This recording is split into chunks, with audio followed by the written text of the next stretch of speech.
Land acquisition చేసిండ్రు, పంపులు మోటార్లు తెచ్చి బిగించిండ్రు, సబ్ స్టేషన్లు కట్టిండ్రు.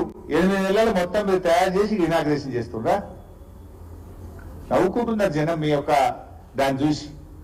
రోజు ఒక్క మంత్రి పోతున్నారు, పడి పోతున్నారు, వాళ్ళ మధ్య పోటీ నడుస్తుంది. ఇప్పుడు ఫస్ట్ సమస్య ఏంటంటే రోజు పేపర్లు చూస్తుంటే 3 ఖమ్మం జిల్లా మంత్రుల మధ్య పోటీ నడుస్తుంది.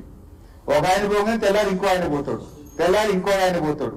మీరు 3 ఎట్లా పోతారని నీళ్ళ మంత్రి పోతాడు, అగో నీళ్ళ మంత్రి ఎట్లా పోతాడు అని ఇప్పుడు ముఖ్యమంత్రి పోతాడు. ఇది నడుస్తుంది ఖమ్మం జిల్లాలో. గమ్మత్ ఏంటంటే పోనీ మీరు చేసిన దానికి ఏదైనా చెప్పుకునే ప్రయత్నం చేసినా బాగుండు. ఇలా బీఆర్ఎస్ ప్రభుత్వం చేసిన దాన్ని తమ ఘనతగా చెప్పుకునేటువంటి పరిస్థితికి అంటే ఒక పరాన్న జీవులుగా ఈ కాంగ్రెస్ పార్టీ ప్రభుత్వం నాయకులు వ్యవహరిస్తా ఉన్నారు. ఇది ఎట్లుందంటే మొన్నటిదాకా చూసింది మీరు, మేము అసెంబ్లీలో కూడా చెప్పినాం. 30,000 ఉద్యోగాల కథ ఎట్లున్నదో సీతారామ ప్రాజెక్టు కథ కూడా గట్లే ఉన్నది. ఎందుకంటే వీళ్ళు బీఆర్ఎస్ ప్రభుత్వ హయాంలో నోటిఫికేషన్లు ఇచ్చి, పరీక్ష నిర్వహించి, ఎగ్జామ్ రిజల్ట్స్ కూడా ఇచ్చి, కొన్ని చోట్ల ఫిజికల్ టెస్టులు కూడా చేసి, మెడికల్ టెస్టులు కూడా చేసి, కొన్ని టెక్నికల్ రీజన్స్ వల్ల కానీ, కోర్టు కేసు వల్ల కానీ, ఎలక్షన్ కోడ్ వల్ల అపాయింట్మెంట్ ఆర్డర్ మాత్రమే పెండింగ్ లో ఉండే. కానీ ఇవాళ ఎట్లయిపోయిందంటే అపాయింట్మెంట్ లెటర్లు ఇచ్చే అవకాశం వస్తే ఉద్యోగాలే మేము ఇచ్చినామని ప్రచారం చేసుకుంటున్నటువంటి మీరు సీతారామ ప్రాజెక్టు విషయంలో కూడా సత్యం చెప్తారని మేము కూడా ఏమి అనుకోవట్లేదు. నిజాలు చెప్తాం, ఇది బీఆర్ఎస్ చేసింది 90%, మేమేదో 5 పైసలు చేసినామని నిజాలు చెప్పే ధైర్యం మీకు లేదు. కానీ ఆ రోజు కేసీఆర్ గారికి ఉండే, నిండు శాసనసభలో చెప్పారు. రాజీవ్ ఆరోగ్యశ్రీ పథకం కానీ, ఫీజు రియంబర్స్మెంట్ పథకం కానీ, 108 అంబులెన్సులు కానీ, ఇది రాజశేఖర రెడ్డి గారు చేసిన చాలా మంచి పని, దీన్ని యథావిధిగా కొనసాగిస్తామని చెప్పిన ధైర్యము, సంస్కారము ఆ రోజు మా ప్రభుత్వానికి, మా నాయకుడు కేసీఆర్కి ఉండే. కానీ మీదేంది మీ సంస్కారం?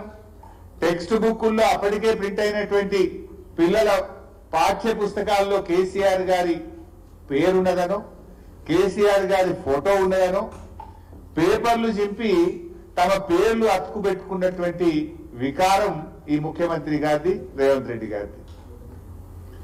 మేము నిర్మించిన ఫ్లైఓవర్లకు ఓపెనింగులు చేస్తూ, మేము కట్టిన ప్రాజెక్టులకు ప్రారంభోత్సవం చేస్తూ, మా హయాంలో ఆర్డర్ ఇచ్చినటువంటి బస్సులకు జెండాలూపుతూ, మా హయాంలో మంజూరైన కళ్యాణ లక్ష్మి చెక్కులు పంచుతూ కాలం గడుపుతున్నారు తప్ప ఒక్కటైనా నిర్మాణాత్మకమైన అడుగు ఈ 9 నెలల కాలంలో పడ్డదా అని నేను అడుగుతా ఉన్నా. అంతకన్నా మీరు ఏం చేసిండ్రు అని నేను అడుగుతా ఉన్నా.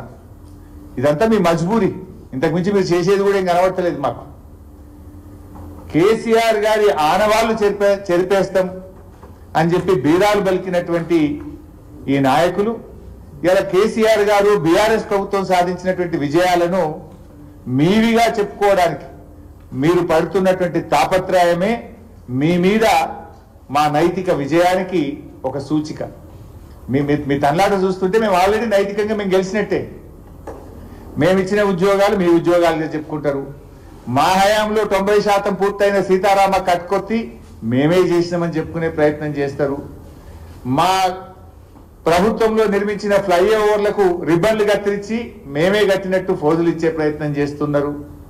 మా ప్రభుత్వంలో ఆర్డర్లు ఇచ్చి తయారైన బస్సులకు జెండాలూపుతూ మేమే చేసినామని చెప్పే ప్రయత్నం చేస్తూ మీరు ఇంతకు మించి ఏం చేసినారు? ఒక్క మంచి అడుగు పడ్డదా? సీతారామ నిర్మాణం కోసం మేము కృషి చేస్తుంటే ఆ రోజు ఇదే కాంగ్రెస్ పార్టీ నాయకులు కోర్టుల్లో కేసులు వేసిండ్రు. ఇది నేను చెప్తున్నదే కాదు, ఇక స్వయంగా తుమ్మల నాగేశ్వరరావు గారు